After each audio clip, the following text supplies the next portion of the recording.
If you're experiencing audio desync issues in Overwatch 2, follow these steps to troubleshoot and resolve the problem. This guide will help you get back to enjoying the game with synchronized sound. Step 1. Check audio settings. Ensure that your audio settings in Overwatch 2 are correctly configured.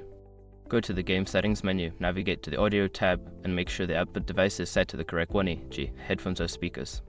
Step 2. Update audio drivers. Outdated audio drivers can cause desync issues. Visit the website of your sound card manufacturer or use a driver update tool to download and install the latest audio drivers for your system.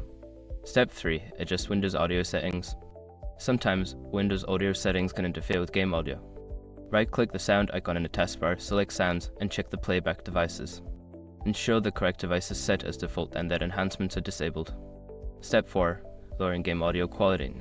High audio quality settings can lead to performance issues, including audio desync.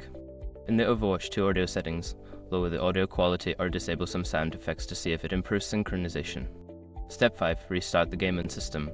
If the problem persists, try restarting Overwatch 2. If that doesn't work, restart your computer. This can clear temporary glitches that may be causing the audio desync. By following these steps, you should be able to fix the audio desync issue in Overwatch 2. Enjoy your gaming experience.